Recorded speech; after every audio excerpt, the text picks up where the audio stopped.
Ibu Asih, seorang perempuan paruh baya, sudah berjuang keras membangun bisnisnya dari nol bersama mitra kerjanya, Bapak Hendro. Mereka menjalankan usaha yang cukup sukses di bidang perdagangan hasil bumi. Namun mimpi buruk terjadi ketika Bapak Hendro yang selama ini dianggapnya sebagai sahabat dan mitra terpercaya menipunya dan melarikan uang modal usaha sebesar 1 miliar rupiah. Hancur dan putus asa, Ibu Asih mencoba menempuh jalur hukum untuk mendapatkan kembali haknya, tapi kenyataan tidak berpihak padanya. Kasusnya terkatung-katung di meja pengadilan dan Bapak Hendro berhasil menghilang tanpa jejak. Seperti apa kisahnya? Simak sampai selesai ya. Kisah dari Bu Asih yang dihianati oleh Pak Hendro dalam hal bisnis. Ini dia selengkapnya di Tony FS. Pada tahun 2009, di sebuah kota kecil di Jawa Timur, hiduplah seorang perempuan paruh baya bernama Asih. Di tahun itu, ia sudah dikenal sebagai sosok yang pekerja keras, tegas, dan dihormati di kalangan masyarakat sekitar. Dalam usia yang tidak lagi muda, Bu Asih berhasil membangun bisnisnya di bidang perdagangan hasil bumi dengan penuh ketekunan. Kehidupan yang ia bangun selama bertahun-tahun adalah buah dari kerja keras dan pengorbanan, bukan hanya untuk dirinya sendiri, tetapi juga untuk keluarganya yang sangat ia sayangi. Bu Asih selalu mengutamakan kejujuran dalam setiap kehidupannya, baik dalam urusan pribadi maupun bisnis. Karena prinsip inilah, Asih dengan mudah mempercayai orang-orang yang bekerja sama dengannya. Salah satu mitra bisnisnya, seorang pria bernama Hendro, telah bekerja sama dengannya selama bertahun-tahun.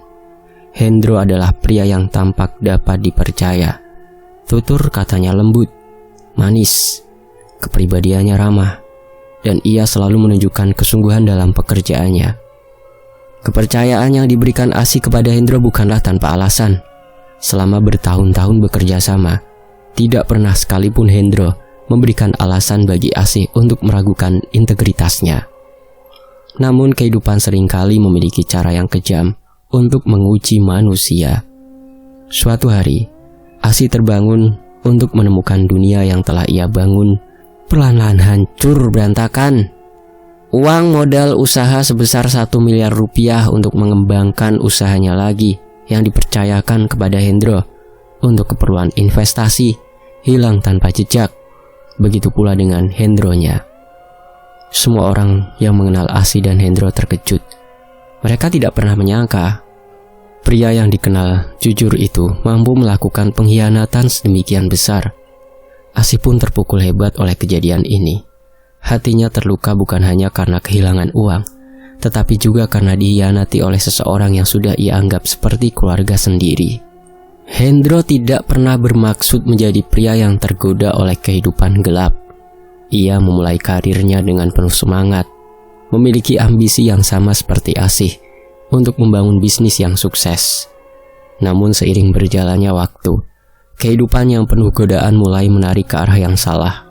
Sebagai mitra bisnis Asih, Hendro selalu tampil rapi, santun dan berwibawa. Tapi di balik penampilannya yang terhormat, ia menyimpan rahasia yang semakin lama semakin sulit ia sembunyikan. Segalanya dimulai dengan permainan judi kecil-kecilan bersama teman-temannya setelah bekerja. Pada awalnya Hendro menganggapnya hanya sebagai hiburan semata, sesuatu yang ia lakukan untuk melepaskan diri dari tekanan kerja. Ia memenangkan beberapa putaran pertama, dan itu memberinya rasa puas yang tak pernah ia rasakan sebelumnya.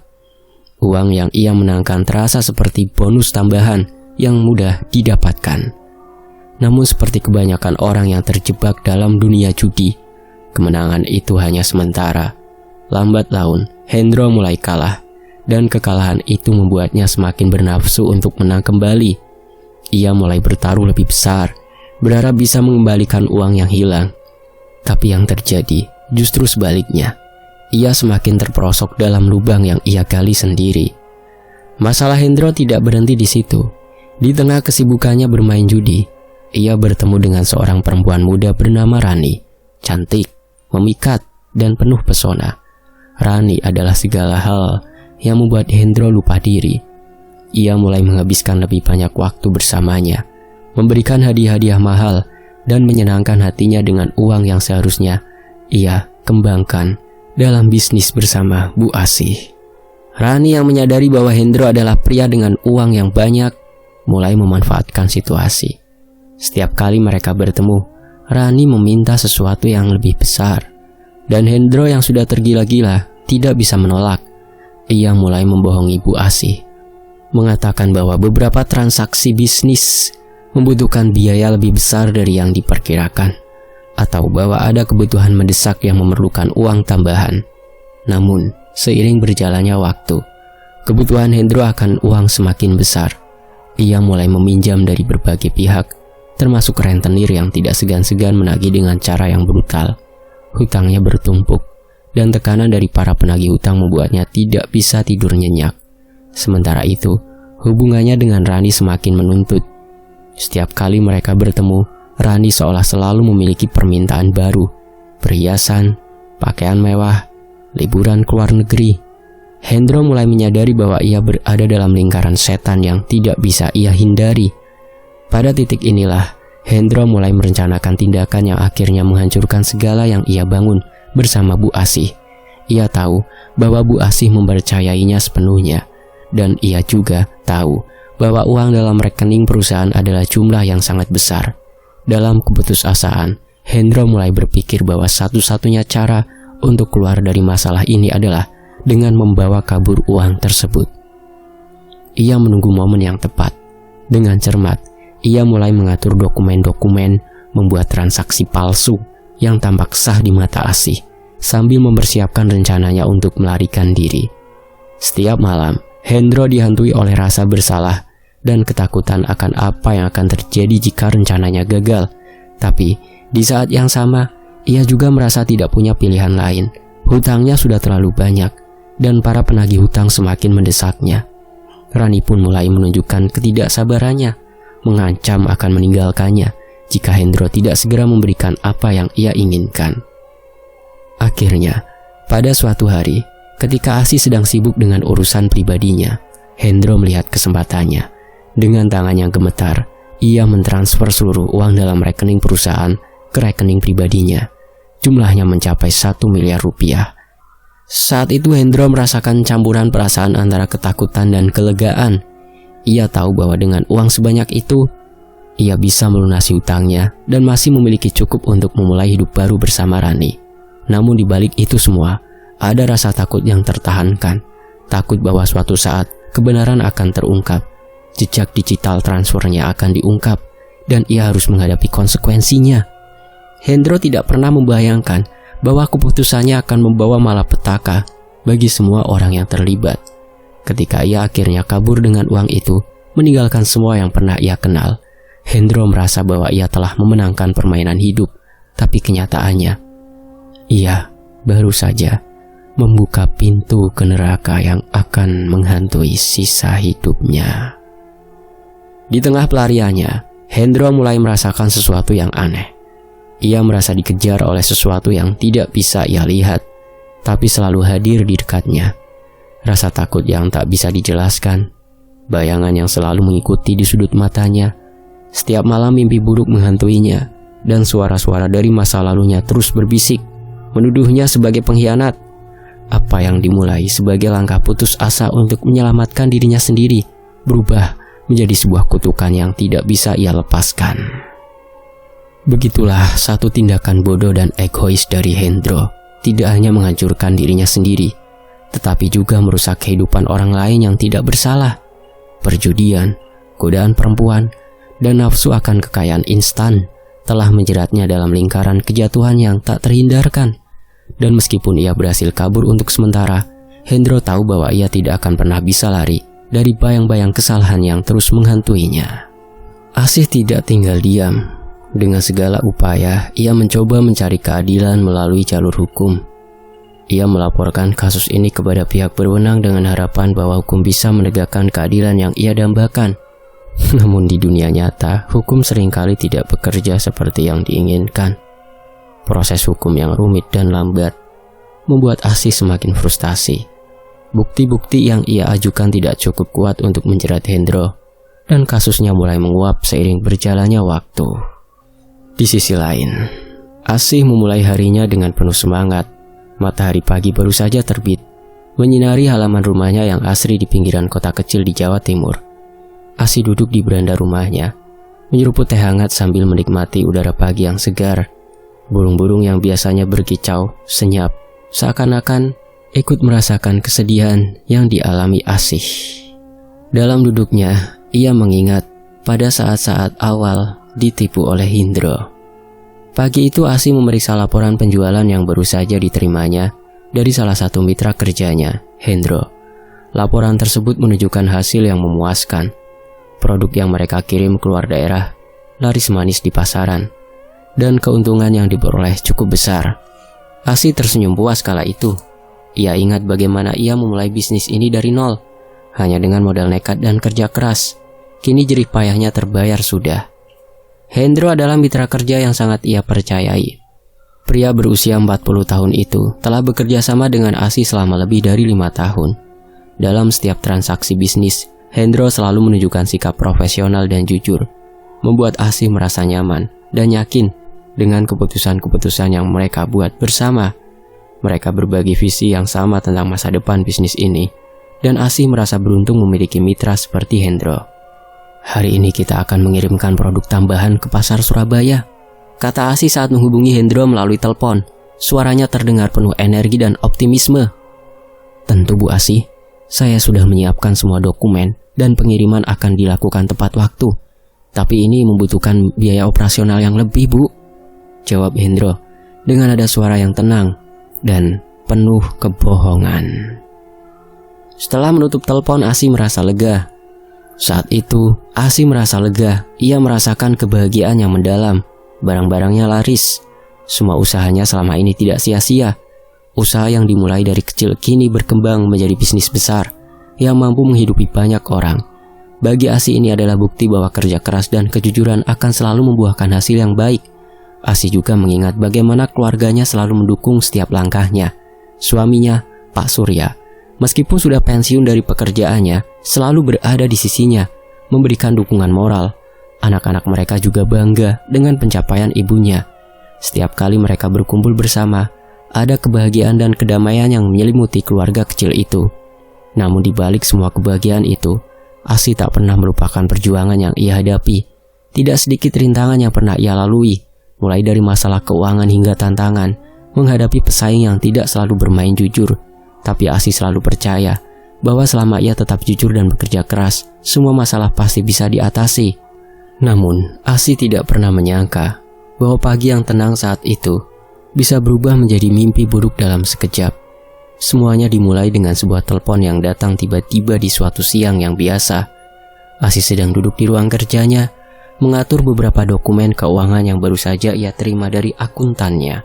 Seperti biasa, ia merasa tenang dan yakin bahwa bisnisnya berjalan lancar. Namun ada dering telepon yang tajam memecah konsentrasinya. "Ya, saya di sini," sapa Asih dengan nada profesional, seperti biasa ketika ia menerima panggilan bisnis. Namun suara di seberang sana terdengar panik dan tergesa-gesa. "Bu Asih, ini urgent. Ada sesuatu yang harus segera Bu Asih tahu," kata Siti, salah satu karyawannya yang sudah bekerja cukup lama bersamanya. Suaranya terdengar gemetar, seolah-olah ia sedang berusaha menahan sesuatu yang sangat penting. Jantung Asih berdegup kencang. "Apa yang terjadi, Siti? Tenang dulu, jelaskan perlahan." Anu Bu, ada masalah besar Bu. Saya baru saja menerima informasi bahwa Pak Hendro, dia kabur. Dia mengambil semua uang dari rekening perusahaan dan tidak ada kabar darinya sejak kemarin." Suara Siti pecah di akhir kalimat, menunjukkan betapa seriusnya situasi ini. Asih terdiam, sulit baginya memproses apa yang baru saja didengarnya.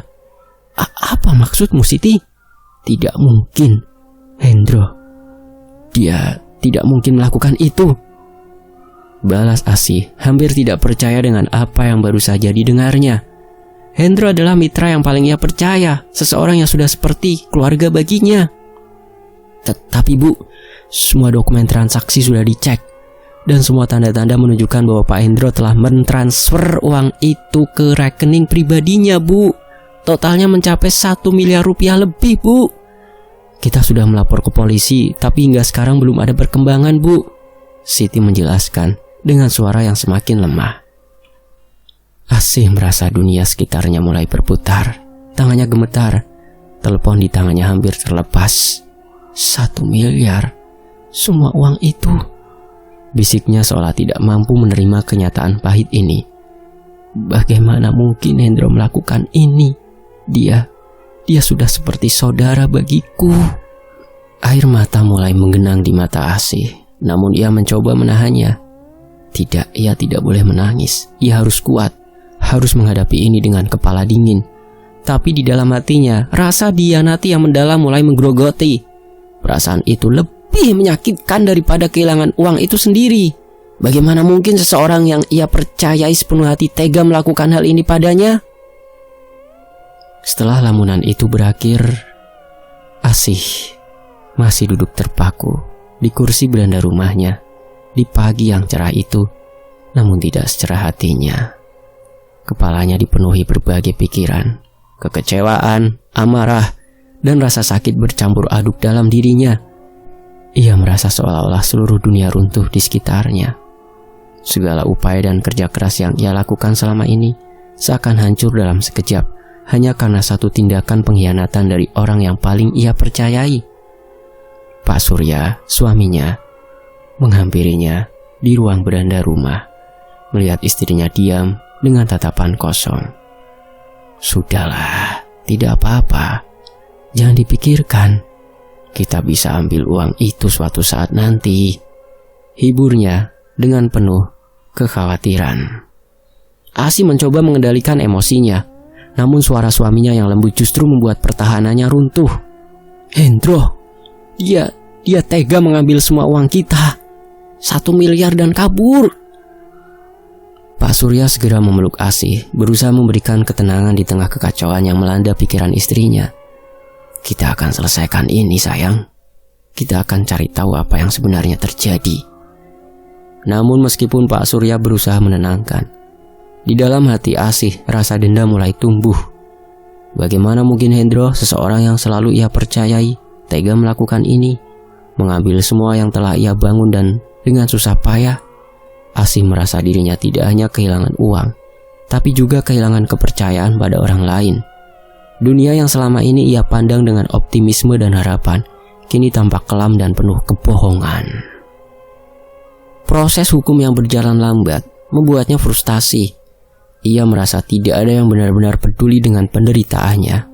Setiap malam ia berbaring di tempat tidurnya dengan mata terbuka. Pikirannya terus berputar-putar, mencari jawaban atas pertanyaan yang tak terjawab. Mengapa Hendro melakukan ini? Apa yang mendorongnya untuk menghancurkan hidup Asih? Semua kenangan indah tentang persahabatan dan kerjasama mereka terasa pahit sekarang. Setiap detail kecil yang dulu menghangatkan hati Asih kini menjadi duri yang menusuk-nusuk jiwanya. Dalam keputusasaan, Asih bahkan mulai meragukan dirinya sendiri. Apakah ada sesuatu yang salah dengan dirinya? Apakah ia terlalu mudah mempercayai orang lain? Ataukah ini hanya memang nasib yang harus ia terima? Tapi di balik semua itu, ada satu perasaan yang terus tumbuh dan semakin kuat, dendam dan sakit hati. Asih merasa bahwa keadilan tidak akan bisa ia dapatkan melalui jalur hukum. Ia ingin Hendro merasakan apa yang ia rasakan, kehilangan, penderitaan, dan rasa sakit yang tak terhingga. Pemikiran ini terus menghantui setiap langkahnya. Ia tahu bahwa ia tidak bisa terus-menerus terpuruk seperti ini. Ia harus bertindak, dan satu-satunya cara yang ia yakini bisa membuat Hendro membayar semua ini adalah dengan cara yang tidak biasa. Suatu malam, setelah berminggu-minggu tanpa perkembangan berarti dalam pencarian Hendro, Asih membuat keputusan yang akan mengubah hidupnya selamanya. Ia ingat cerita-cerita yang pernah ia dengar dari para tetangga dan kerabat jauh tentang seorang dukun yang terkenal ampuh di daerah itu. Dukun itu dikenal bisa mengirim santet yang tidak bisa ditolak oleh siapapun. Awalnya Asih ragu, bahkan mungkin takut untuk menempuh jalan ini. Namun setiap kali ia melihat angka-angka dalam laporan keuangan yang menunjukkan kerugian besar, setiap kali ia mendengar suara-suara yang mengingatkannya pada pengkhianatan Hendro, rasa dendam itu semakin membara. Ia merasa bahwa ia tidak punya pilihan lain. Di bawah sinar bulan purnama yang menerangi malam itu, Asih memutuskan untuk menghubungi dukun tersebut. Dalam hatinya, ia tahu bahwa ini bukanlah jalan yang benar, tetapi dendam telah menutup mata hatinya. Ia ingin membalas, ingin Hendro merasakan penderitaan yang lebih besar dari apa yang telah ia alami. Asih mengirim pesan singkat kepada Siti, meminta alamat sang dukun, dan memulai perjalanan gelapnya menuju pembalasan yang tak pernah ia bayangkan sebelumnya. Dengan hati yang berdebar, Bu Asih berangkat menuju desa tempat dukun itu tinggal. Sepanjang perjalanan pikirannya dipenuhi dengan bayangan tentang Hendro, tentang bagaimana ia telah menghancurkan hidupnya, tentang bagaimana ia begitu mudahnya membawa kabur uang yang telah mereka kumpulkan. Semakin ia memikirkan hal itu, semakin besar pula tekadnya untuk melakukan apapun yang diperlukan demi mendapatkan keadilan. Desa tempat Basurip tinggal terletak di tengah hutan, jauh dari keramaian kota. Ketika Ibu Asih tiba di sana, suasana terasa begitu mencekam. Rumah Basurip adalah sebuah gubuk tua yang dikelilingi pepohonan besar dan lebat. Di depan pintu terdapat sesajen-sesajen yang sudah layu, menandakan betapa seringnya tempat itu didatangi oleh orang-orang yang membutuhkan bantuannya. Ibu Asih mengetuk pintu dengan tangan gemetar. Ketika pintu itu terbuka, ia disambut oleh sosok Basurip yang tampak seperti sudah berusia ratusan tahun. Tubuhnya kurus kering, dengan mata yang tajam dan penuh dengan rahasia gelap. Tanpa banyak bicara, Basurip mempersilahkan Ibu Asih masuk dan duduk di atas tikar rusuh yang sudah usang. "Jadi kamu mau balas dendam?" Suara Basurip terdengar serak namun penuh keyakinan. Ibu Asih hanya bisa mengangguk, merasa seluruh tubuhnya lemas. Ia sudah berada di titik terendah dalam hidupnya, dan ini adalah satu-satunya jalan yang tersisa. Basurip menatapnya dalam-dalam, seolah-olah sedang menilai seberapa besar keinginannya. Kemudian, dengan suara yang lebih rendah, ia mulai menjelaskan tentang ritual yang harus dilakukan. Ritual santet, kata Basurip, bukanlah sesuatu yang bisa dianggap remeh. Selain rupiah, ada harga yang harus dibayar, dan seringkali harga itu lebih mahal dari yang bisa dibayangkan oleh mereka yang memintanya. "Tidak ada jalan kembali setelah ini," kata Basurip memperingatkan. "Sekali kamu mengirimkan santet, hidupmu akan terikat dengan dunia yang tidak terlihat. Siapkan dirimu untuk menerima segala konsekuensinya." Namun, Ibu Asih sudah tidak peduli lagi. Amarah dan keputusasaannya telah membutakan segala akal sehat. Ia hanya menginginkan satu hal, balas dendam kepada Hendro yang telah menghancurkan hidupnya. Tanpa ragu ia menyetujui segala persyaratan yang diminta oleh Basurip. Ritual itu dilakukan di malam yang gelap, dengan hanya ditemani oleh suara angin yang berdesir di antara pepohonan. Basurip membacakan mantra-mantra, sementara Bu Asih menatap nyala lilin yang perlahan-lahan redup. Ketika ritual itu selesai, Basurip memberikan Ibu Asih sebuah benda kecil yang harus ia simpan di rumahnya. Sebuah boneka kayu kecil yang dibungkus dengan kain hitam. "Simpan ini di tempat yang tidak akan ditemukan orang lain," kata Basurip. "Dan ingat apapun yang terjadi, jangan pernah menyentuhnya lagi." Dengan perasaan campur aduk antara takut dan lega, Ibu Asih pulang ke rumahnya. Ia merasa seperti telah melepaskan beban yang selama ini menghantuinya. Tapi di saat yang sama, ada perasaan aneh yang menyelinap di hatinya. Perasaan bahwa sesuatu yang besar dan gelap sedang mendekat. Tapi ia mengabaikan perasaan itu, terlalu fokus pada satu hal, dendamnya kepada Hendro. Namun, Ibu Asih tidak menyadari bahwa jalan gelap yang dipilihnya bukanlah solusi, melainkan awal dari bencana yang lebih besar. Apa yang dimulai sebagai usaha untuk mendapatkan kembali apa yang telah hilang, perlahan-lahan berubah menjadi kutukan yang akan menghancurkan hidupnya. Di tengah malam, saat ia terlelap, mimpi-mimpi buruk mulai menghantuinya, dan bayangan Hendro yang dulu ingin balas dendam, kini muncul dengan wajah yang penuh penderitaan, seolah-olah ia sedang menanggung beban dari dunia lain yang tidak terlihat. Tanpa disadari oleh Ibu Asih, santet yang ia kirimkan tidak hanya menyentuh tubuh Hendro, tetapi juga jiwa dan kehidupannya sendiri. Dan ketika ia mulai merasakan efek dari santet itu, ia menyadari bahwa tidak ada jalan kembali, hanya penyesalan dan ketakutan yang tersisa. sementara jalan gelap yang ia pilih semakin menenggelamkannya ke dalam kegelapan yang tak berujung. Hendro yang telah membawa lari uang modal usaha milik Bu Asih awalnya merasa puas dengan rencana jahatnya yang berhasil. Namun seiring berjalannya waktu, ia mulai merasakan tekanan yang tak terduga. Hidup yang awalnya ia bayangkan akan dipenuhi dengan kemewahan dan kesenangan, justru berubah menjadi mimpi buruk. Pikirannya tidak tenang, selalu dihantui oleh perasaan bersalah dan takut akan balasan yang mungkin datang kapan saja. Suatu malam, saat Hendro sedang tertidur lelap di apartemen mewah yang ia sewa dengan uang hasil curiannya, ia bermimpi buruk yang begitu nyata. Dalam mimpinya, ia melihat sosok Ibu Asih berdiri di depan rumahnya, memandangnya dengan tatapan penuh dendam. Di belakangnya, bayangan hitam besar dengan mata merah menyala perlahan mendekat, seolah siap menelannya hidup-hidup. Ketika bayangan itu hampir menyentuhnya, Hendro terbangun dengan nafas terengah-engah dan keringat dingin membasahi seluruh tubuhnya. Mimpi itu terus menghantuinya malam demi malam. Setiap kali ia mencoba tidur, bayangan itu kembali semakin mendekat, seolah-olah ingin mengingatkannya bahwa ada sesuatu yang sedang mengejarnya. Perasaan takut semakin menguasai hidupnya, hingga akhirnya ia merasa bahwa satu-satunya tempat yang bisa memberinya perlindungan adalah sebuah pesantren yang dikenal memiliki kekuatan spiritual yang kuat. Hendro teringat akan sebuah pesantren di daerah pedalaman Jawa Timur yang pernah ia dengar dari seorang teman lama.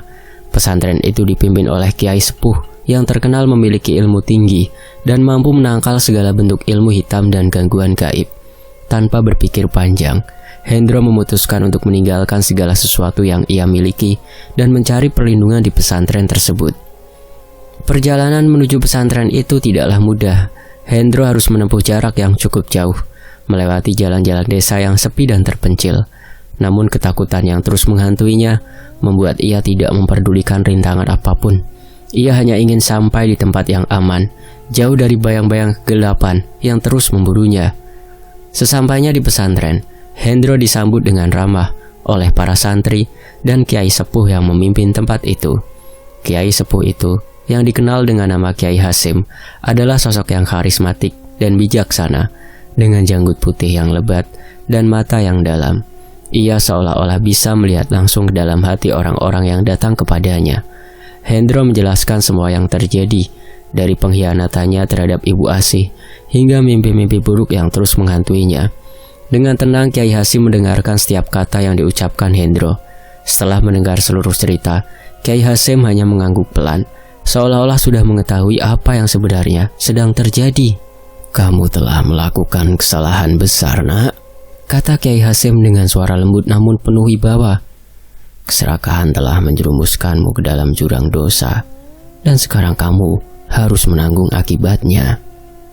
Hendro hanya bisa menunduk, merasa malu dan bersalah.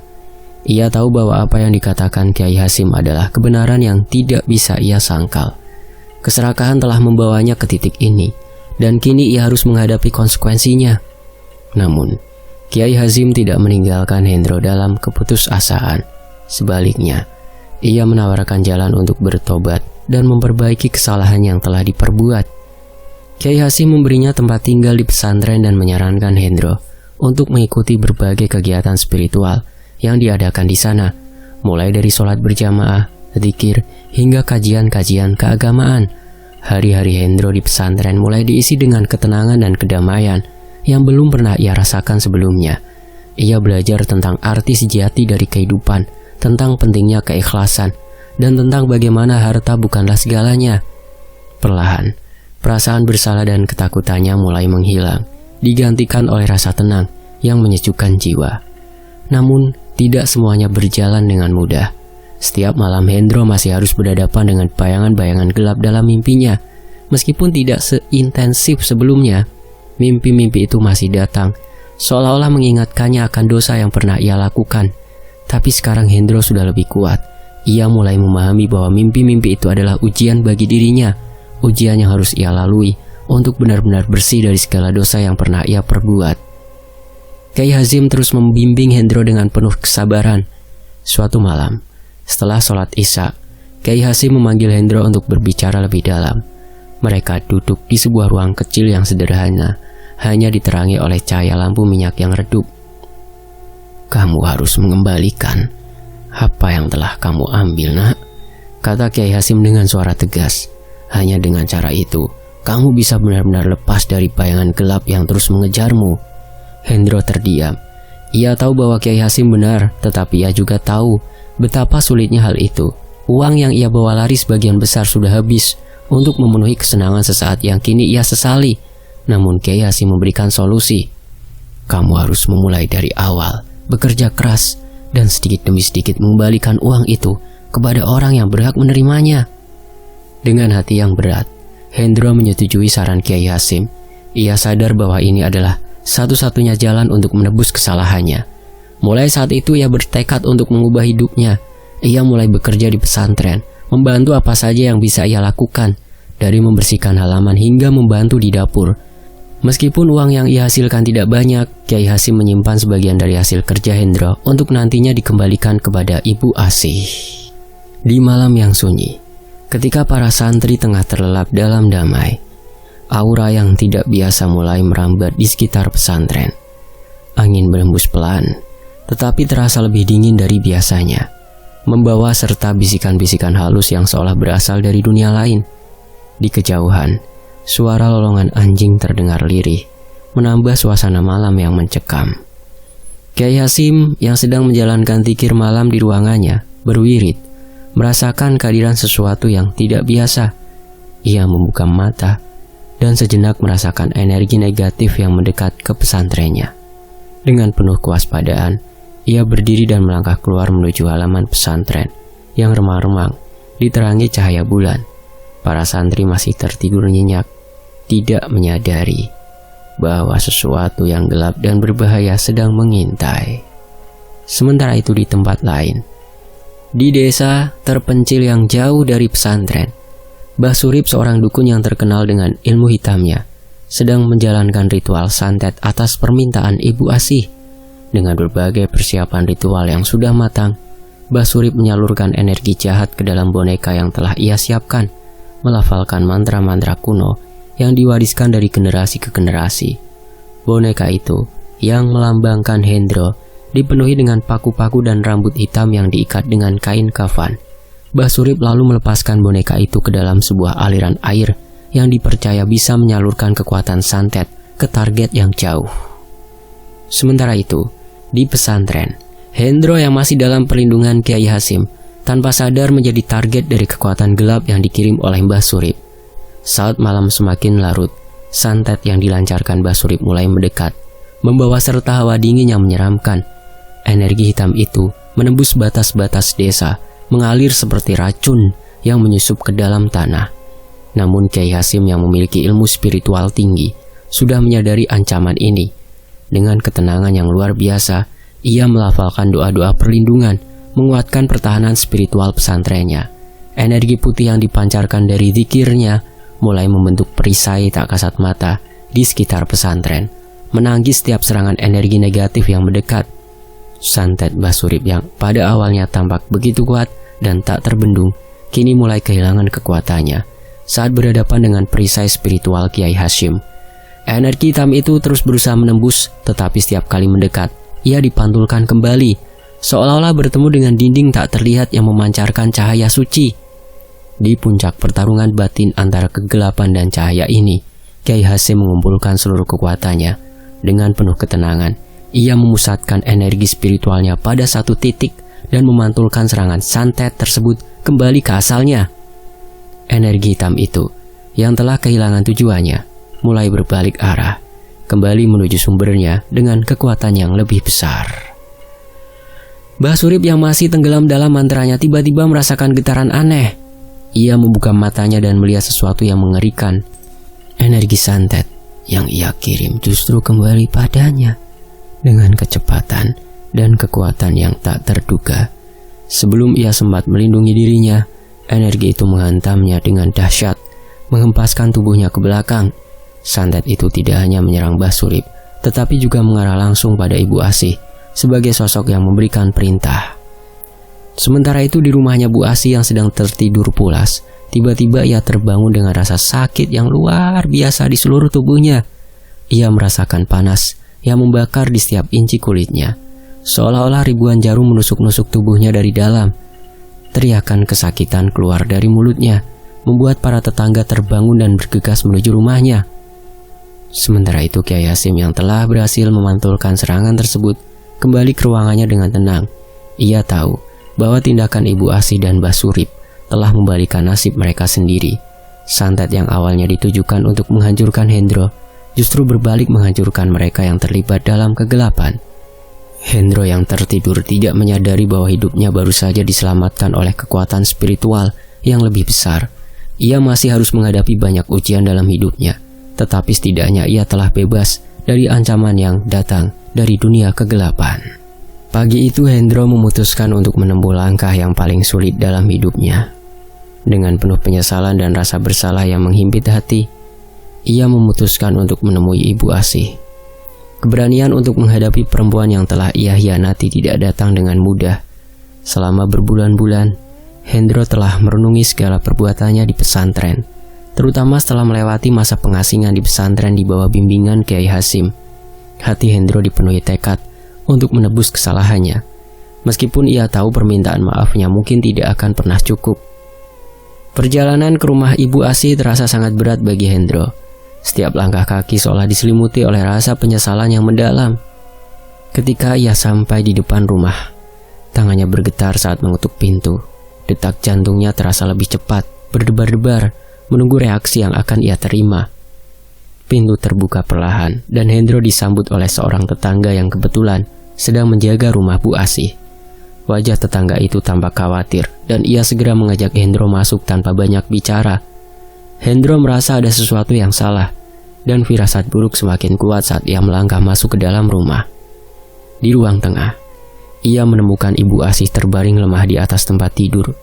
Wajahnya pucat dan tubuhnya tampak kurus, seolah-olah telah kehilangan banyak berat badan dalam waktu yang singkat. Mata Ibu Asih yang dulu penuh semangat, kini tampak kosong dan dipenuhi dengan rasa sakit yang tak terungkapkan. Hendro terkejut melihat kondisi perempuan itu yang begitu parah. Ibu Asih? Hendro memanggil dengan suara bergetar, hampir tak percaya dengan apa yang dilihatnya. Ibu Asih membuka matanya perlahan dan menatap Hendro dengan tatapan penuh kesakitan. Ia berusaha untuk berbicara, tetapi hanya suara lirih yang keluar dari bibirnya. Tubuhnya gemetar, menunjukkan betapa besar penderitaan yang ia alami. Hendro merasa hatinya hancur melihat keadaan Ibu Asih. Tanpa bisa menahan air mata, ia berlutut di samping tempat tidur dan menggenggam tangan Ibu Asih dengan penuh penyesalan. Ibu, saya minta maaf. Semua ini salah saya. Saya sudah khilaf. Saya sudah menghancurkan hidup Ibu. Hendro mengucapkan kata-kata itu dengan air mata mengalir di pipinya. Ibu Asih menatap Hendro, dan meskipun kondisinya begitu lemah, ia berusaha memberikan sedikit senyum yang terlihat penuh rasa sakit. Saya tidak menyangka, Hendro, kamu bisa kembali, katanya pelan. Suaranya hampir tak terdengar. Hendro merasa semakin terhimpit oleh rasa bersalah. Ia tahu bahwa semua ini adalah akibat dari tindakannya yang ceroboh dan egois. Ibu, tolong maafkan saya. Saya akan melakukan apapun untuk memperbaiki semua ini, Bu Asih, katanya dengan penuh tekad. Dengan hati yang penuh penyesalan dan niat untuk menebus kesalahannya, Hendro memutuskan untuk kembali ke pesantren dan memohon bantuan dari Kiai Hasim. Ia merasa bahwa hanya Kiai Hasim yang memiliki kemampuan spiritual untuk menyelamatkan Ibu Asih dari penderitaan yang disebabkan oleh santet yang berbalik menyerangnya. Tanpa membuang waktu, Hendro meninggalkan rumah Ibu Asih dan segera menuju ke pesantren. Perjalanan yang ia tempuh kali ini dipenuhi dengan doa dan harapan agar Kiai Hasim mau menolong. Sesampainya di pesantren, Hendro langsung menemui Kiai Hasim dan menceritakan semua yang terjadi. Kiai Hasim mendengarkan dengan seksama tanpa menunjukkan ekspresi apapun di wajahnya. Setelah Hendro selesai, Kiai Hasim menarik nafas dalam-dalam dan memandang Hendro dengan tatapan bijaksana. Apa yang terjadi pada Ibu Asih adalah akibat dari tindakanmu dan keputusan yang diambil dalam kemarahan. Namun setiap manusia berhak mendapatkan kesempatan kedua. Jika niatmu tulus untuk menebus kesalahan, kita akan berusaha untuk menolongnya, ujar Kiai Hasim dengan lembut namun tegas. Keesokan harinya, Kiai Hasim bersama dengan Hendro berangkat ke rumah Ibu Asih. Kiai Hasim membawa beberapa peralatan spiritual yang akan digunakan dalam proses penyembuhan. Setibanya di rumah Ibu Asih, Kiai Hasim segera melakukan persiapan, membacakan doa-doa dan melakukan ruqyah untuk menghilangkan energi negatif yang menguasai tubuh Ibu Asih. Proses penyembuhan berlangsung dengan khidmat dan penuh keheningan. Hendro hanya bisa duduk di sudut ruangan, berdoa dan berharap agar Ibu Asih bisa disembuhkan. Selama beberapa jam, Kiai Hasim bekerja keras, memusatkan seluruh kekuatan spiritualnya untuk membersihkan tubuh Ibu Asih dari pengaruh santet. Akhirnya, setelah berjam-jam lamanya, Ibu Asih tampak mulai pulih. Wajahnya yang sebelumnya pucat kini mulai tampak lebih segar, dan ia bisa berbicara dengan lebih lancar. Meskipun belum sepenuhnya sembuh, ada tanda-tanda bahwa proses penyembuhan berjalan dengan baik. Hendro merasa lega melihat perubahan ini, tetapi ia tahu bahwa jalan menuju penebusan masih panjang. Dengan rendah hati ia berjanji pada dirinya sendiri bahwa ia akan mengabdikan hidupnya untuk menebus semua kesalahannya dan memastikan bahwa Ibu Asih bisa mendapatkan kembali kehidupannya yang normal. Di sisi lain, Ibu Asih pun mulai menerima bahwa balas dendam bukanlah jalan yang benar, dan dengan bantuan Kiai Hasim, ia perlahan-lahan melepaskan dendam yang ada di hatinya. Begitulah bab baru dalam kehidupan mereka dimulai, sebuah perjalanan menuju pengampunan, pemulihan, dan pelajaran bahwa kebaikan dan niat tulus selalu membawa berkah yang lebih besar daripada kejahatan. Selesai. Sampai jumpa di kisah lainnya, tetap di Tony FS.